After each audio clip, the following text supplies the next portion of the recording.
Corría la década de 1890 en México.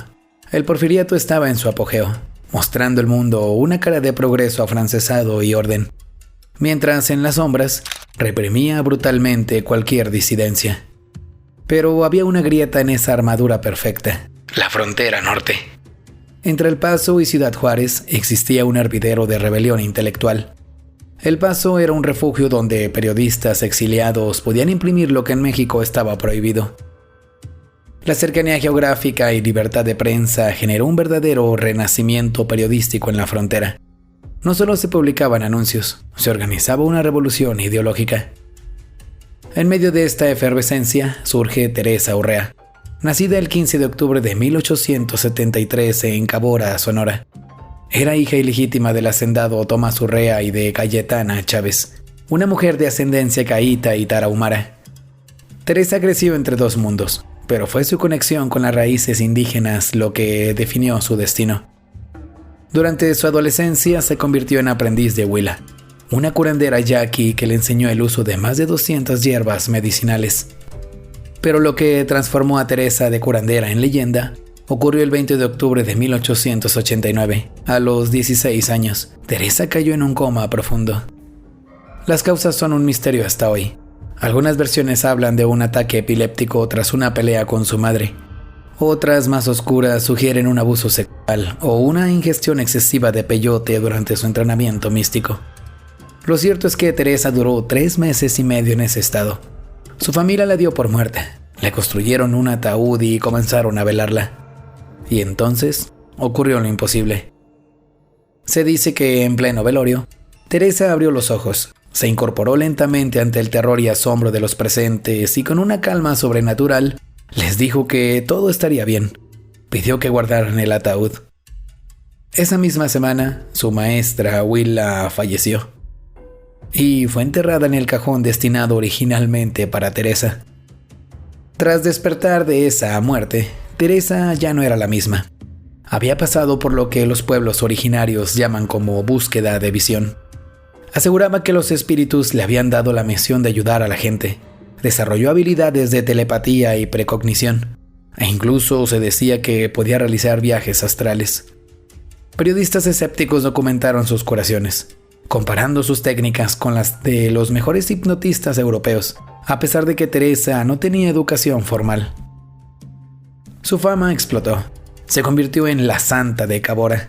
Recibía miles de peregrinos, sanando cuerpos y, peligrosamente para el gobierno, despertando conciencias.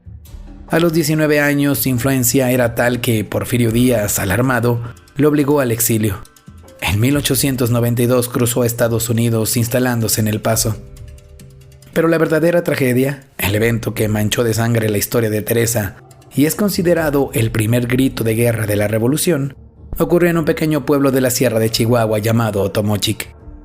Los habitantes de Tomochic eran devotos de la santa. Ella les había enseñado que no necesitaban intermediarios para hablar con Dios, desafiando el poder de la iglesia y del sacerdote del pueblo, quien les cobraba a los pobres por los sacramentos. Cuando el sacerdote llamó a Teresa satánica y amenazó con excomulgarlos, el pueblo lo expulsó y tomó el control de su fe, practicando sus propios rituales.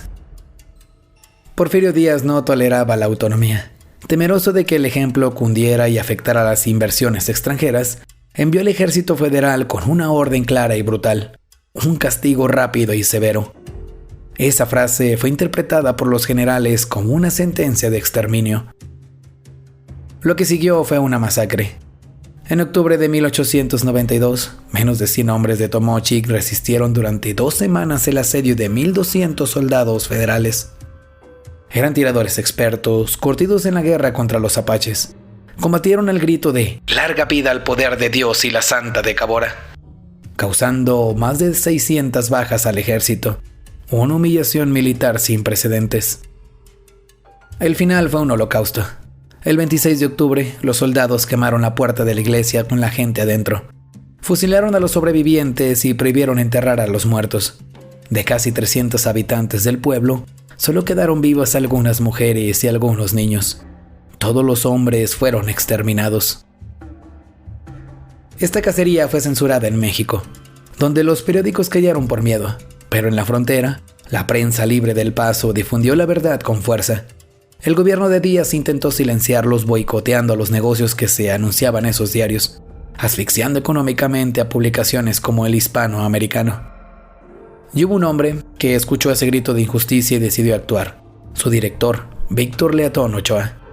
Ochoa era un personaje digno de una película de ficción. Nacido en Chihuahua pero criado en Texas, era hijo de un hombre que ayudó a Benito Juárez. Víctor era revolucionario, contrabandista, espía y, curiosamente, inventor brillante y escritor de ciencia ficción. Conmocionado por Tomochic, vendió todas sus posesiones y patentes para financiar un levantamiento armado. Con la bendición de Teresa Urrea, reclutó su propio ejército personal. A través de su periódico ofreció $75 a cada voluntario, y el doble si traían su propio caballo y rifle, para vengar a los mártires de Tomochic. En enero de 1894, 2 años después de la masacre, Ochoa lanzó su ataque. Se enfrentó a las tropas federales de Namiquipa, Chihuahua, junto a los rebeldes tomochitecos. Sus hombres pelearon con valentía bajo el grito de "Recuerden Tomochic", pero lamentablemente fueron aplastados por la superioridad militar. 45 rebeldes murieron y sus cuerpos fueron colgados como advertencia. Ochoa escapó milagrosamente disfrazado de soldado, caminando casi 400 kilómetros de regreso a Texas. Díaz puso una recompensa de $15,000 por su cabeza. Ochoa fue capturado, perdió su ciudadanía estadounidense y fue a prisión. Pero su historia no terminó ahí.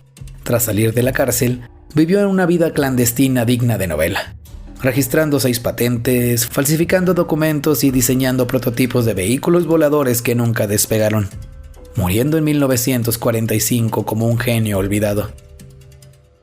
Mientras tanto, en El Paso, Teresa Urrea seguía siendo el alma de la resistencia.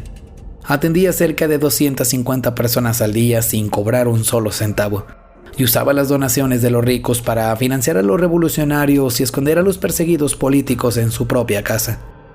Los espías del régimen reportaban cada uno de sus movimientos. Porfirio Díaz, desesperado ante una mujer que no podía derrotar con balas, intentó neutralizarla por las buenas. Envió al exgobernador de Chihuahua para convencerla de regresar a México con promesas de protección. Teresa se negó rotundamente.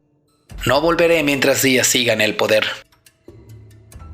Al fracasar la diplomacia, el dictador intentó una jugada absurda y desesperada. Envió un médico cubano de nombre Apolonio Rodríguez con una carta firmada por su puño y letra, pidiendo la mano de Teresa en matrimonio. La propuesta fue rechazada con desprecio. La historia de Teresa Urrea es la precuela olvidada de la revolución. Décadas antes de que Madero escribiera su plan, Teresa ya había movilizado ejércitos con su fe. El periodista Lauro Aguirre, desde el exilio, siguió publicando periódicos radicales y anarquistas. En estos escribían frases inmortales como "Prefiero morir de pie que vivir de rodillas", palabras que encendieron la mecha en 1910. El legado de la Santa de Cabora no fue militar, sino espiritual e ideológico. Fue la prueba de que el régimen puede tener los fusiles y el control, pero no puede matar una idea cuando ésta ha echado raíces en el corazón del pueblo. Y su final, como el de muchos profetas, fue lejos de la tierra prometida.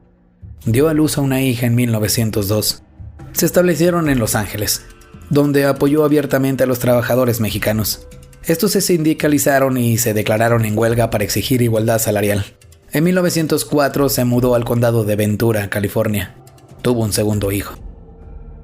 Teresa Urrea murió de tuberculosis en 1906 a los 33 años. Fue enterrada en Clifton, Arizona.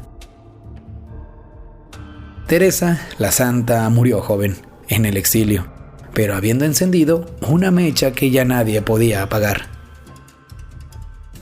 Cuéntanos tú qué piensas de esta historia. ¿Crees que Teresa tenía verdaderos poderes místicos o fue simplemente una líder carismática en el momento justo? Nos encantaría saber muchísimo tu opinión.